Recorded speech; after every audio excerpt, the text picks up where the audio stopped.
Hello, my name is Danny Milner. And I'm Jamie Darlow. And this is the MBR Show. And today we're checking out the rise of the machines in mountain biking.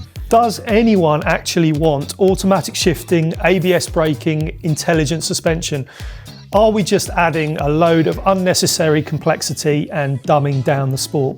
And I've been checking out the latest Santa Cruz Hightower in the Italian Alps. And we'll be taking a closer look at Canyon's latest e-bike, the Spectral ONFly. So Danny, automation is the latest buzzword. All the brands are into it. Everybody's trying to make our lives easier when it comes to mountain biking. What do you think about it? Yeah, Jamie, that's right. So we've got things like, let's say, automatic shifting, ABS braking, electronically controlled suspension. Just a few of the technologies available today. And then we've actually got even things like hill start assist and hill hold on e-bikes. These sort Which of, I've actually never heard of. Last one I was I know. It's all these sort of these technologies that coming from kind of automotive. Rider aids. Rider aids, yeah. It sounds a bit weird, that, doesn't it? I think rider assistance, maybe, something like that. So, yeah, I mean, I guess the big question is, right, is mountain biking getting dumbed down? Or is it getting too easy? So, you know, where do you sit on all this? It's a tough one, isn't it? Because part of me wants to sit on the fence, but I feel like there is a line to be drawn.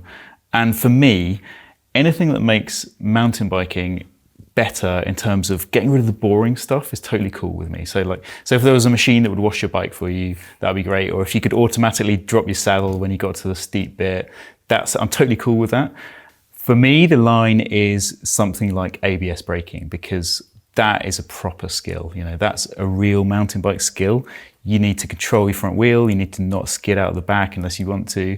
It goes along with like cornering and loading the bike and jumping and all those cool things that are totally skill-based, and I don't want technology creeping into that and messing it up for me. Okay, what do you reckon? Well, I get where you're coming from with that, but I would probably, if I was to counter that argument, I would say, well, you know, mountain bikes have been progressing since they were invented, right? I mean, the original one was a clunker, you know, with 26-inch wheels and drum brakes.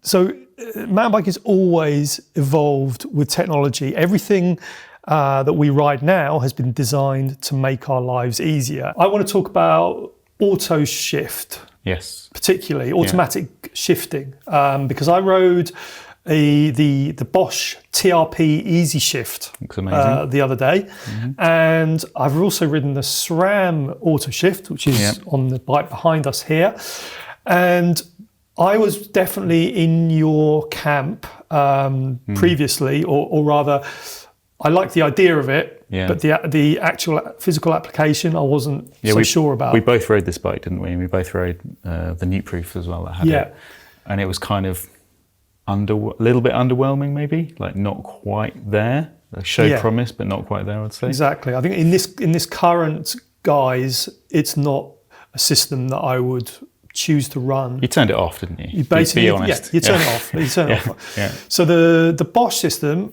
I wanted to persevere with it anyway, just so I wanted to see what it's like. But I actually would probably keep it on. Okay. And there's a few things with it that make it, I think, superior to the other systems I've tried. Obviously, Shimano also has an auto shift system as well. Yeah. And those, the two key things I want to highlight are the automatic downshift. Okay. So as you're coming to a stop, the bike will actually shift down into an easier gear, ready for you to start off, and it just does that automatically. That is pretty cool, actually. Don't have to touch anything, don't have to think about it. But don't you do that automatically? Don't you find yourself, when you're not using the system, in fact, even when you were using that, was your thumb automatically clicking it up the block? To start with, it did, and then I just kind of forced myself, just leave it alone. When you get to, let's say you get to, you're pedaling into a jump or something, and you really want to accelerate the bike, but you don't want to bog down. With the SRAM system, when I rode it, it will dump down into a harder gear. So you'll put all this effort out the saddle to get your speed up, and then you'll just be like, oh! Just at the worst possible time. You'll just hit this brick wall. Yeah. And you'll be like, oh my God, am I going to make this jump or not? And the same thing can happen maybe if you're like, again, out of saddle, trying to like gain a load of momentum as you're about to hit a steep climb and like a little steep slope, like a bank, punchy little climb, a short bank, and you just want to get up it. And again, it will like your cadence will increase, so it will dump down the gears, and then your speed will suddenly tail off. Yeah. On the Bosch system, it knows how much effort you're putting into the pedals. Okay. And it will override the cadence if you're putting a lot of torque through the cranks and through the pedals, and a lot of power through them. So it will hold that gear, so that in those sort of really crucial situations, it's not going to dump you into gear that you don't want to be in. That's really clever, because that was the main problem I found with powertrain and with the Shimano system. It was never as good as you just looking down the trail. It could never react as quickly as you looking ahead and seeing there's a little punchy climb coming up. You knew exactly when to press the shifter, and you knew when to pedal, and your brain, you trained yourself so you knew exactly what to do. Whereas, the algorithm could never be quick enough to do that. Yeah. Except now it can. That Bosch EASI shift system with the TRP, derailleur and stuff, I was actually really impressed with, and it was the first system I tried where I thought, actually, you know what? I would probably just pretty much let it do its business, and I could focus on other things. And I do love the fact that you can just hold onto the handlebars, with 4 fingers. Forget about all the shifting. Just one finger braking. Forget about having to sort of reach for a shifter pod, all that sort of stuff. It was. That's very cool. Yeah.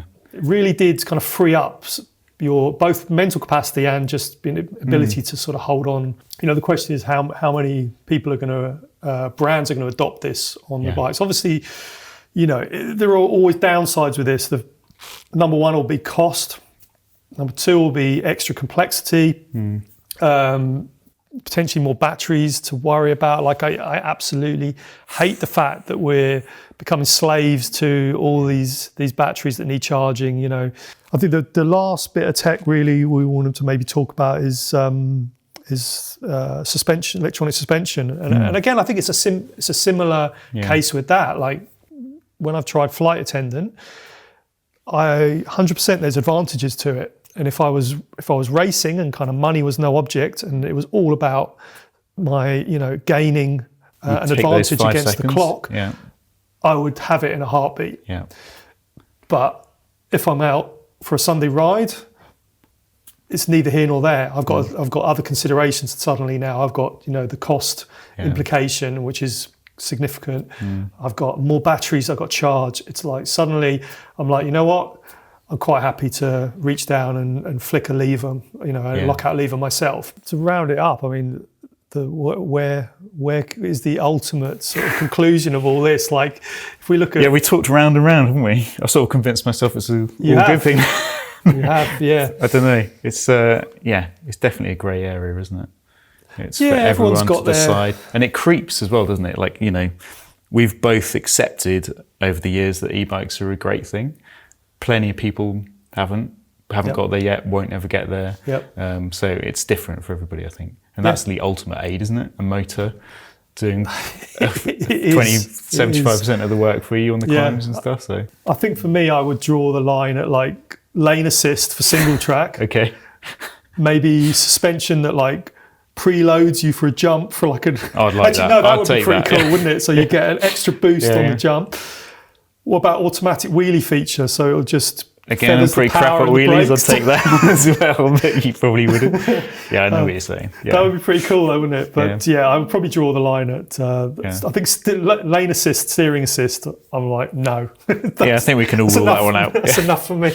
So JD, let's talk about the new Santa Cruz Hightower, right? So we recently saw the new Bronson that was just introduced, and it had a kind of shift in attitude, a little bit more like a mini Nomad. The suspension was sort of prioritizing grip a little bit over efficiency, and considering the Bronson is basically a mullet MX wheel version of the Hightower. What have they done with the Hightower? Is it the same deal or? Yeah, it's the same. Okay. It's like now your choice is Bronson or Hightower. They are pretty similar. They've done the same kind of thing. And in fact, I think they even share the same front triangle. That wouldn't, that makes total sense, Yeah, right? yeah, Because why wouldn't you? It's a cost-saving measure. It's a really sensible move, yeah. And they launched it at the Stone King Rally, or the trails where they had the Stone King Rally before it finished. It was an impressive bike, like really impressive. And my first thought was, why are they launching this bike here at the Stone King when we know how gnarly that race is? And I think part of the reason was to make the point that it has had kind of the Nomad treatment, that it can, in theory, now be raced. It has grown up to be a proper enduro bike.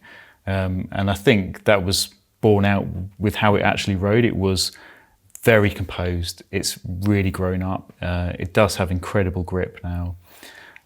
Ride it fast and it feels really, really stable. So, almost the faster it goes, the better it feels. And I was just really impressed at how it gripped on pretty much everything. Like, you get those kind of like rounded stones, don't you, in the Alps that seem to want to buck you off, and you get roots interspliced with it. And I felt the new bike was just so composed, taking all those kind of hits and dragging me out the other side without too many crashes. Sounds like you liked it then. I did like it a lot, yeah. I read Guy Kesterman's copy on the Bronson before I went out there, just to see what he thought about it. Because he was quite critical of that. Yeah, he didn't really like it. And so I was kind of primed as to what they'd actually done, which is, he said, take some of the fun out of it, some of the poppiness. And I did get what he means. Like, it's not the most agile bike now, for sure.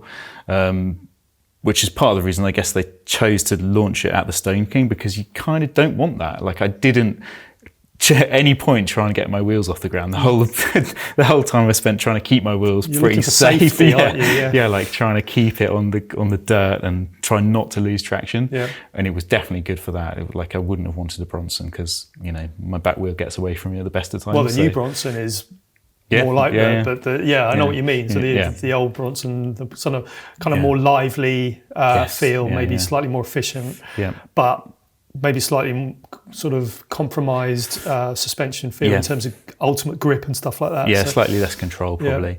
So it was a really good. I really did like it. A really good choice of bike for that. Now, I guess the bigger question is, have they sort of backed themselves into a bit of a corner and a bit of a cul-de-sac? Like, what are they going to do with the Mega Tower, which is obviously the longer travel version of the Hightower, the full 29er, and the Nomad, which is the MX version? Like, what are they going to do with those? They're going to make them like even more travel, even more capable, or is it that we've sort of questioned this on some shows and stuff, and some videos are like, are enduro bikes starting to, the numbers starting to drop off in terms of sales? Are the people like... Well, not for Santa Cruz, I don't think, because they still say that the Nomad is their biggest selling bike in the UK, which really surprised me. But maybe they didn't worry too much about that. They just thought, what can we do to make what should be the do-it-all trail bike become more of a feature in the range? And maybe they looked at it and thought 145mm is not enough travel to do everything.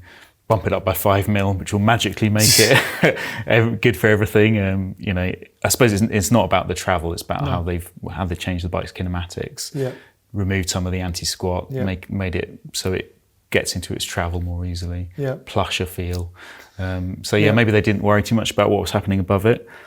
Maybe they will increase the travel of the bikes below it. Maybe we're going to see the Tall Boy increasing in travel. Maybe we'll see the Solo, 5010 creeping up as well. I don't know. Yeah, it's definitely interesting. It's always been a bit of a problem. I suppose it's a challenge for Santa Cruz to position all of their bikes. There's a lot of bikes there, isn't there? So it's not our problem to worry about. But it'll be interesting to see when those bikes are refreshed. I'm guessing probably next year what they'll look like and how they'll sit in the range compared to the Bronson and the Hightower. So I did read one really interesting comment. Somebody said in one of our comments was that it was a Malibu Stacy with a new hat, which if you're a Simpsons fan, you'll know that that means they've done nothing but dressed it up a bit sharper. Kind of what we said in the last show when we talked about the Bronson. So a couple of months ago, Canyon introduced its first lightweight e-bike, which was I say lightweight in inverted commas, the Neuron ONFly. But they've not rested on their laurels, because we've got another new lightweight e-bike from them, and that's the one sitting behind me there, and it is the Spectral ONFly. The lightweight version of the Spectral On? Yes. Right? It looks a good bike. Like, in fact, you could hardly tell that it is an e-bike. Yeah, I think they've done a masterful job of integrating the motor and the battery into that thing. It looks amazing. It really does look like a conventional bike, doesn't it? Yeah, it's so tiny, that motor, isn't it? In fact, even when it's on, you'd be like, it's whisper quiet, isn't it? So you really, you know, they've gone full bore in terms of making it look like a normal kind of acoustic bike, as it were. One of the ways of they've really kind of been able to hide their dirty laundry, the dirty e-bike laundry, is by using the TQ system, isn't it? It's like the most compact, sort of lightest, quietest system on the market. The drive unit's tiny. I mean, the down tube is crazy slender, and the top tube, I think it looks even thinner than the conventional bike we Spectral. used to. Yeah. So it's lighter, it's smaller, but it's also less powerful than the Bosch system or Specialized, or everybody else, is it? No, same as Specialized. Same as Specialized. Yeah, in terms of torque and power, it's lower power than the Bosch. So yeah, there's you don't get something for nothing, right? There's always a compromise to be made. The compromise they've made, or the priority that they've taken, is to go for size and weight and that sort of stuff. So if I remember rightly, it's 50 newton meters torque, 300 watts peak power, and then that little down tube's got a 360 watt hour battery in there. That's right, yeah. Not the bigger, you know your numbers. Not the bigger watt hour battery they just brought out. They eschewed that. So this is probably the surprising thing for me, or one of the surprising things, is that the Trek Slash Plus that came out recently with a TQ motor, that came with a bigger 580 watt hour battery, and the Canyon doesn't have it, which I did ask them about, and they said they wanted to prioritise the lightest weight of the bike and the most agile handling. Okay. Which, okay, that's a reasonable explanation, but I think for most riders out there, that's all well and good, but if they're running out of battery earlier than their mates, it doesn't matter how well the bike kind of handles and how easily you can throw it around if you've got to go home for an early bath. That's what PB said, isn't it? PB rode the bike for us, and he said that the battery was empty before he was, basically, so he was going home before he was ready to, basically, which, like you say, is a bit of a letdown, really. The bike ran out of energy before he did. Which, considering he's pushing 60, is something. Shouldn't laugh. No, we're all getting there. Yeah. So what did he do about it? Is there anything you can do? You can, reach down here. You can chuck on the range extender. TQ makes a 160 watt hour range extender. They come with a bike, or? Doesn't come with a bike, and it's like an extra 500 quid, which is a lot of dough. And it's almost like a must have. Yeah. One, we talked about the bigger battery. Like, I think it would have made sense to put the bigger battery in there. Yeah, even at the expense of an extra kilo or less. It's not even going to be that. Yeah, it's not even going to be that. The second thing I find puzzling, and if it was me, I would have done differently, is the Neuron ONFly comes with the Bosch. Which I rode in Germany. We both, and we both rode it for a video recently, didn't we? So that comes with the Bosch SX system, which is heavier than the TQ system, but it has a bigger battery and it has more power. If they'd have fitted that to this bike, which is a more aggressive trail bike, it's already going to be a heavier bike than the Neuron, because it's got to come with a bigger fork, bigger stanchions, piggyback shock, heavier duty tyres, all the stuff that, can't help being heavier, basically. It's always going to be heavier. Yeah. So why would you not put the heavier motor and the drive unit system onto the heavier chassis? You think they got it the wrong way around then? Yeah, and I think, and the Neuron it's supposed to be more about cross-country trails, single Adventure, track. That was the word they used when they launched it. Put the TQ system on there, make the bike as light as possible. You know, they've got really fast rolling tyres on that bike. It's all about, you know, extracting the maximum range. For me, that makes more sense that they'd have flipped it round. Yeah, especially with how competent that bike is for descending. It's like maybe people are going to buy it for like winch and plummet kind of things. Or not buy it. Yeah. Or choose the Spectral on, which is comes with the Shimano EP801, the full power motor and 900 watt hour battery. 900 watt hour battery. Yeah.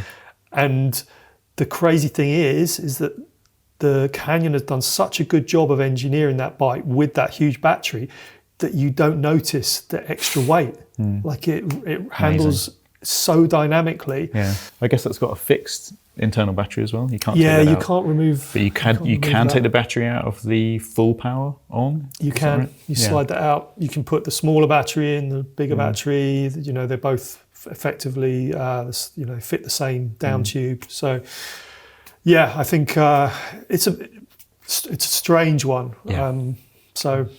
Don't know. We'll see what the market makes of it, and what you reckon of it. Let us know in the comments what you think about it. I'd love to know. Did they mess it up with the motor? You know, which one would you choose? Would you still go full power, massive battery? Is that the priority for you guys? So let us know. One lightweight e-bike where you really haven't got to worry about battery size. Oh yeah. And potentially range or power is the Amflow. With the DJI Avinox motor, Too good to be true, is it? Well, surely the hype is like it's going through the roof at the moment, isn't it? It's really ramping up. We have got a test bike coming imminently. We're going to ride it in a couple of days, so keep an eye out for a video on it coming soon. But in the meantime, they've revealed the pricing, haven't they, on the range? Yeah, and it's pretty good. I mean, it starts more than good. More than good. It starts £6,000 for the entry level bike, for which you get the same most powerful motor as the top end bike. What was it? 120 newton meters of torque. Yeah, maximum 120, like the boost mode. 1,000 watt hours. 1,000 again in boost mode. So it's 800 and 800 watts peak power and like standard. So that entry level bike, £6,000, you get that full power motor, and it comes with the 800 watt hour battery. That is I think the most important point. It comes with the big battery, and you will need it because you've got a hugely powerful motor. So why wouldn't you burn through it? You're gonna, I mean, I'll be surprised if anyone resists using all that power and runs it in a low power mode. So you're going to need that big battery. But and then there's two more bikes sit above it. I think the Pro models, they're like $8,000 and $9,000, I think. 8.5 for the smaller battery, and nine for the bigger battery. I think it's Exo axis on the top model, so the wireless drivetrain, carbon wheels, and then on the entry level bike, it's Fox Performance, 36.4 Performance DPS, like float shock, alloy wheels. GX mechanical drivetrain, pretty well, that's like still a really good spec at a really competitive price. Like if we compare specs, the Levo SL Comp Carbon is £7,000, which comes with basically the same spec as the entry level Amflow. Is that the entry level bike in that range then? £7,000. It's not the entry level, no, but it's, when you look at the kit, it's equivalent to the Amflow, entry level Amflow. But it's £2,000 more expensive. Okay. You're getting basically a third of the power, half the torque, and less than 50% of the battery capacity. I know which one I'd choose then. I mean, that's insane, right? I mean, the term game changing is bandied around, isn't it? But do you think this really is it then? This is the bike that's going to change everything? It all boils down to the how it rides and how it performs in it. So, that's the $1 million question, which we're going to try and answer very soon. But I think there's a lot of bike brands that are just quaking in their boots at the moment. It's almost like when Tesla sort of was the disruptor in the automotive market, wasn't it? And all the big legacy brands were just pooping themselves because they're getting destroyed by this car and drag races and stuff, and then range and price as well. And this is what's happening now in mountain biking or in e-mountain biking. So it's interesting times. The other big thing is that it's actually now nearly available anyway. It's like when it was first launched, we had no idea when it would be here, if it would be next year maybe, or we didn't know about the pricing. Now we know the pricing. We know that like over a dozen dealers are going to be having it in the UK, and we know that it's coming in next month, which is, pretty amazing. Yeah, I think it's going to be really interesting to see what happens. Interesting times. How brands are going to kind of try and compete with it. Yeah, how are they going to respond? I don't know. Yeah. Luckily, it's not our job. We can just sit back and criticise. We can watch. It's going to be wild. Yeah. Okay. So I think that about wraps it up for this show. Thank you very much for watching, and let us know in the comments below. We'd love to know what you think about electronics in mountain biking. Do you want like all the help that you can get, or just leave me alone? Whatever my skill level, leave me alone, warts and all. I just want to get on with it. Chuck them in the comments, and we'll see you next time.